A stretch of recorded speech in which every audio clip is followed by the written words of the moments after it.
Previous lecture जिसके अंदर हम बात कर रहे थे पोल पिच, अब मैंने बात की थी आपको शॉर्ट पिच वाइंडिंग के बारे में, तो शॉर्ट पिच वाइंडिंग में हम कंटिन्यू करेंगे।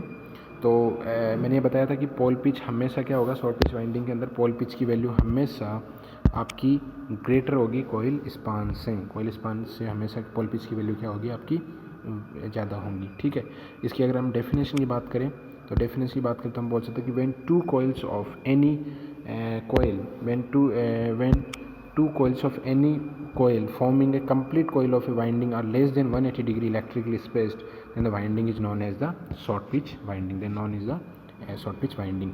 तो इस तरीके से हमने स्टडी की है फुल पिच वाइंडिंग के बारे में और शॉर्ट पिच वाइंडिंग के बारे में। अब हम इसके एडवांटेज और डिसएडवांटेज देखते हैं कि शॉर्ट पिच और फुल पिच के एडवांटेज और डिसएडवांटेज क्या होते हैं। तो शॉर्ट पिच के एडवांटेज की बात करते हैं। तो शॉर्ट पिच अगर होंगी तो क्या होगा, इट गिव्स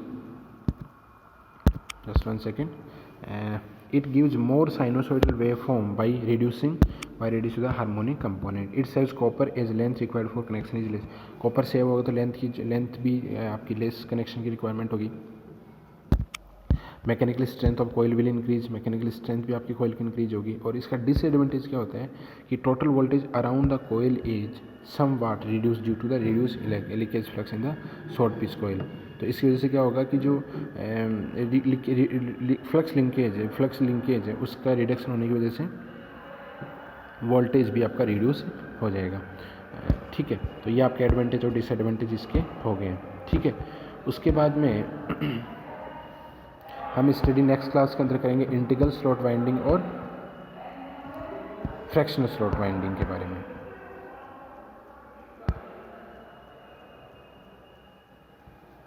तो इंटीग्रल और फ्रैक्शनल स्लॉट की वाइंडिंग के बारे में बात करें तो इंटीग्रल स्लॉट वाइंडिंग क्या होती है कि इंटीग्रल स्लॉट वाइंडिंग ये होती है कि अगर किसी भी वाइंडिंग का अगर फेज बेल्ट हमेशा अगर इंटीजर है, अगर फेज बेल्ट अगर इंटीजर है तो उसको अपन बोल देंगे integral slot winding.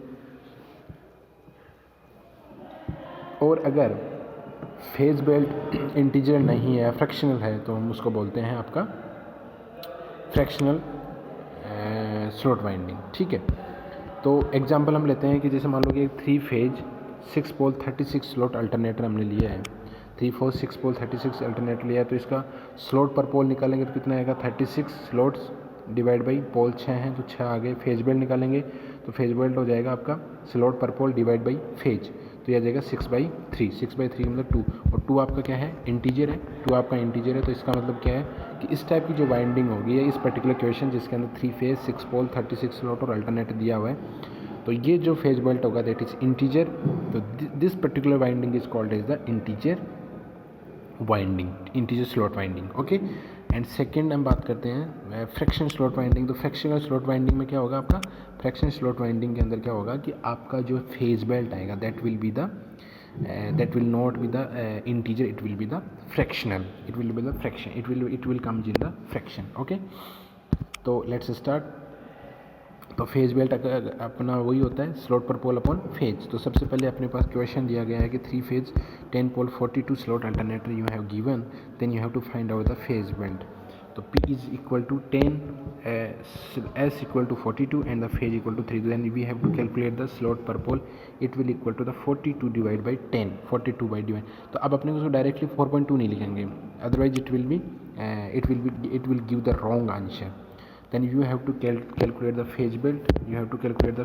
Phase belt will be slot per pole upon phase, तो 42 upon 10 upon 3। तो इसका फाइनली जब कैलकुलेट करेंगे m that is phase belt, वो कितना आएगा आपका, फेज बेल्ट आएगा आपका फ्रैक्शनल, और दैट विल बी 1.4।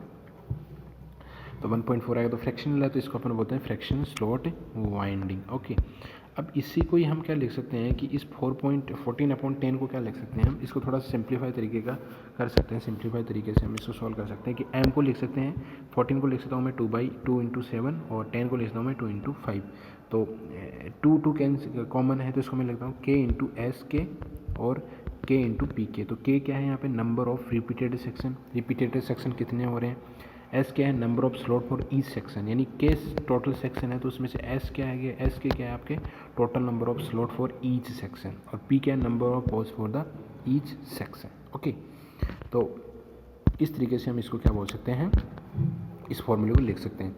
और इन पर्टिकुलर फ्रैक्शनल स्लॉट वाइंडिंग के अंदर जो डिस्ट्रीब्यूशन फैक्टर होता है दैट इज़ के डी की जो वैल्यू होगी वो होगी आपकी sine m gamma upon 2 upon s k into sine m gamma upon 2 s k.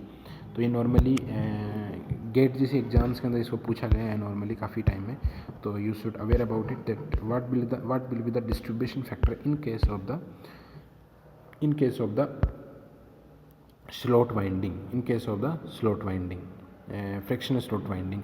तो प्रीवियस 2 लेक्चर्स के अंदर हमने स्टडी की है कि सबसे पहले स्टडी की सिंगल एयर वाइंडिंग क्या होती है, डबल एयर वाइंडिंग क्या होती है, then we studied about the short pitch winding and full pitch winding, and third one we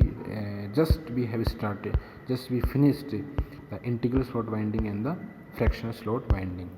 next class के अंदर हम स्टडी करेंगे जो 3 फेज इंडक्शन मोटर है उसका डेवलप्ड वाइंडिंग डायग्राम।